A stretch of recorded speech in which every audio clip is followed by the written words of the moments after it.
Hello dear students, this is Devang Shah from LG Institute of Engineering and Technology.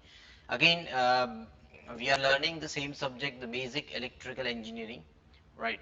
In our previous lecture, we have discussed about Kirchhoff laws, then some of the basic parameters or the components of electrical circuit like resistance, inductor, and capacitor. Now, in our today's session, we are going to learn about theorems. Those theorems are named as circuit theorems. Now, why we need to understand, why we need to learn this theorem? Because once you design any circuit, right, then you have to analyze it. So in our previous lecture we have discussed about our main goal, our main aim of learning this subject is to design an electrical circuit or electronic circuit. Now in this particular design, once you design any electrical circuit, you have to solve it, right? You have to analyze it. So let's say there is a big network where there are so many number of resistors are connected, some voltage source and current sources are connected. So what you need to do, from so many resistors, let's say you want to find a voltage drop or current flowing through a particular resistor, how can you find, right? So this describes a different kinds of methods, a way of solving the circuit design. That's why we are using electrical or circuit theorems, right? So if first we go for a kind of basic of network, and we have to learn some of the important parameters. Let's say we talk about the first parameter. The basic part is called circuit. When current flows the closed path, or a path through which current flows or intend to flow, is defined as a circuit. So if we define here, now this particular part is a circuit. Right, you can see here there are four resistors are connected with a 1 voltage source. Right, the complete this design we consider as a circuit where current must flow the closed path. Next, we need to understand what is the node, right? So a point where two or more than two elements are connected, or in another sense you can also consider three or more than three branches are connected at a particular point. That point we define either as a node or junction. So you can define here, this is the location of node or junction at this particular electrical circuit. Now next part is a branch, where a part of the circuit or a network which lies between the two node junction points. The branch may have one element or more elements in a series, right? So if you define here branch, you can see here there are three branches where here the individual elements are connected. Now our next important term is called the loop. Now you can consider this as a loop or mesh is nothing but a closed path in a network is defined as a loop. So ultimately the current must follow the closed path. You can either consider as a loop, as a whole, you can consider as a circuits, right? Now what kind of different sources you have to connect with the circuit. Let's say some of the DC voltage source and current source you can define here. So you can see here there are symbols of the DC voltage source and DC current source, right? Same way you have a AC voltage and AC current source, where you can see here the symbols of AC voltage source and AC current source, right? Now, again, there are various part of the sources, that some of the sources are independent sources, right? So these independent sources are defined as here as a part of symbol, and some sources are dependent sources. That sources itself depend on some other sources, we can define as a dependent sources. So these are nothing but various components, various elements that can be involved in a circuit design.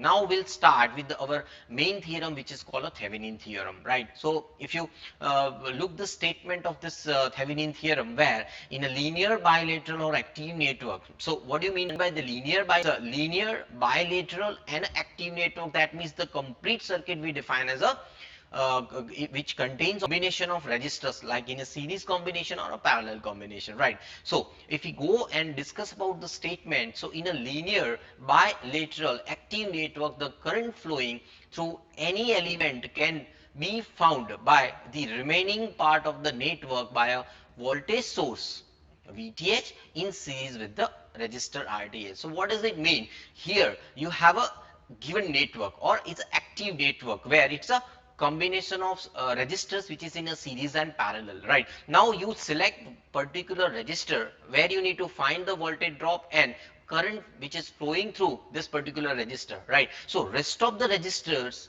and voltage source or current source, right, you have to replace by a single voltage source in series with a single resistance, and that resistance is called the equivalent resistance. In our science it is called the Thevenin resistance, right? So once you are going to solve the complete active network and converting into only two component. One is called Thevenin equivalent voltage, which is defined as a VTH, and another resistance which is called a Thevenin equivalent resistance, which is called a RTH, right? So once you solve the complete network, you can see here the given network is now replaced by in series with VTH and RTH, and then whatever voltage drop at current flowing through that particular resistance, you consider that particular resistance as a load resistance RL, and then you can again connect it, right? So the complete big network now you have solved with the one voltage source and two resistances are in a series, right? So by that way you can find a current flowing through a particular resistance or a voltage drop through a particular resistance using this simplified network, right? So by this particular equivalent circuit, you can see the value of IL. It's very easy to find. From IL is nothing but the VTH divided by RTH plus RL. Simple, if you apply the Ohm's law, you can find the equation, right? Now how we can solve any circuit or how we can analyze any circuit using this theorems. For that you need to understand, you need to learn, or you have to apply some of the important steps. So there are four steps. The step number one is that you have to remove RL from terminal A and B. That is called a load resistor, right? So ultimately you have to remove the resistance between terminal A and B. That is your step number one. So you can see here, this is your step number one.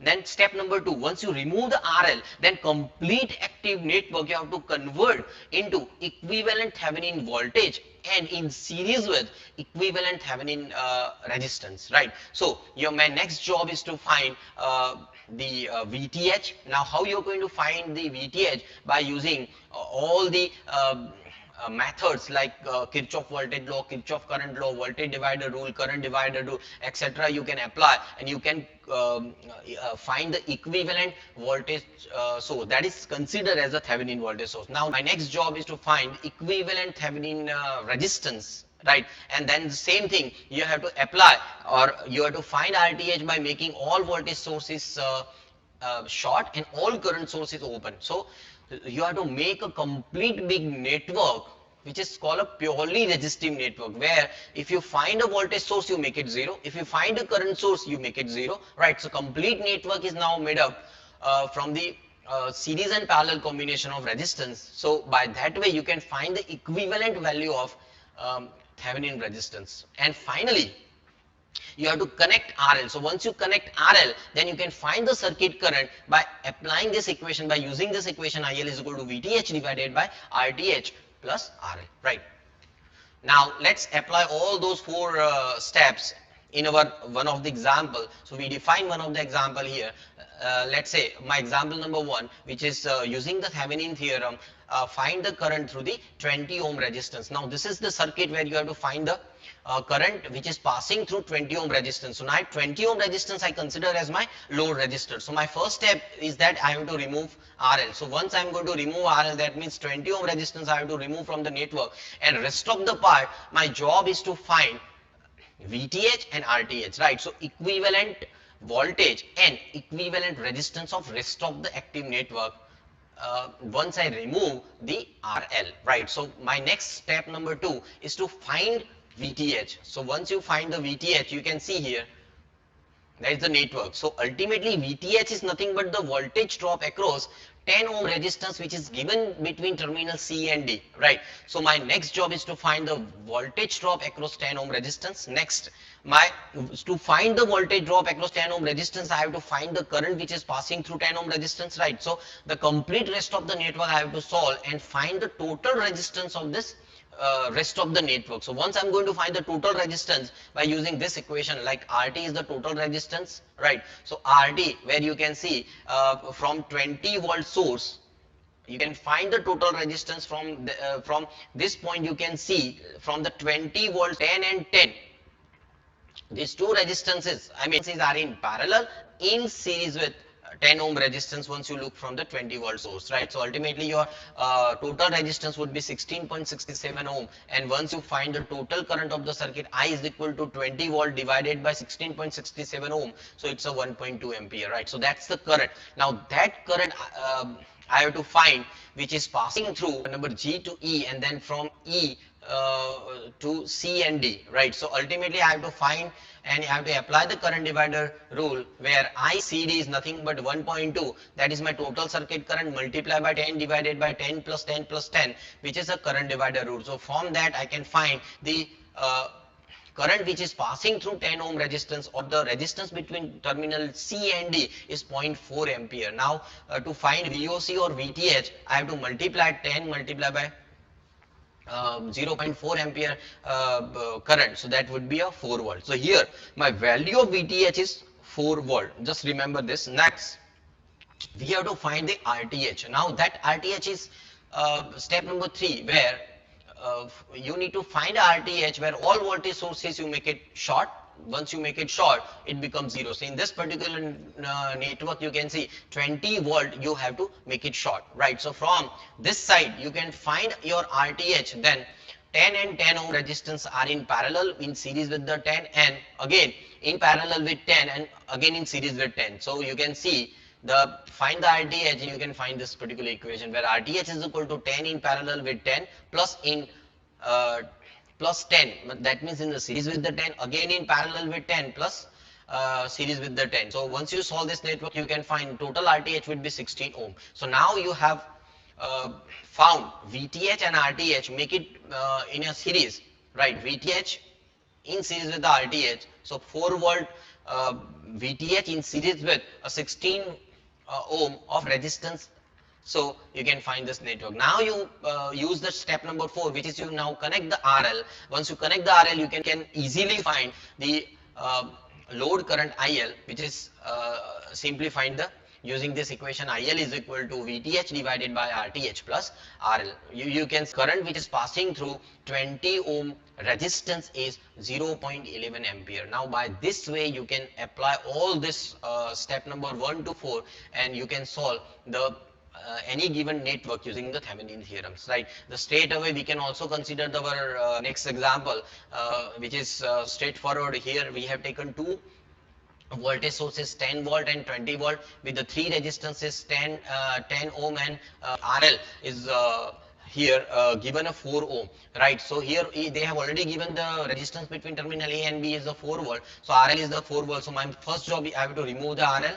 That's my step number 1, right? So I'm going to remove the RL. So now this is my network, and from this network my job is to find VTH, which is a voltage drop across terminal A and B. So either you can find from this side or this side, right? So let's say we can find right side. So where is the 20 volt minus 10 into I, and that I is nothing but the current which is passing through the overall circuit. So once you apply the KVL and you use this equation, 10 is equal to 10 I plus 10 I plus 20. So from this you can be able to find the current, total current I is equal to minus 0.5 ampere. Now the same thing if you apply to find VTH, you can see the equation here. VTH is equal to 10 minus 10 into I. So that VTH you can find up to 15 volt, right? So the voltage drop across terminal A and B is nothing but the 15 volt, right? Same way, step number 3, we have to find RTH. So make it two voltage sources short. Once you make it two voltage sources short, that means two resistances 10 ohm and 10 ohm are in parallel with each other. So RTH is equal to 10 in parallel with 10. You will find a 5 volt, right? So ultimately here, now you found VTH, RTH, right? So make it equivalent circuit where VTH in series with the RTH. So 5 volt in series with the 5 ohm resistance. Now you connect your RL. So once you connect your RL, it's a step number 4. You will find total current IL which is passing through RL is 15 divided by, that is, no, VTH divided by RTH plus RL. So 15 divided by 5 plus 40. So ultimately your IL current is nothing but 0.33 ampere. So by this way you can solve, you can apply Thevenin theorems and you can solve the examples, right? Thank you very much, dear students. If you have any doubt, you can straight away ask me in a comment box. Thank you very much.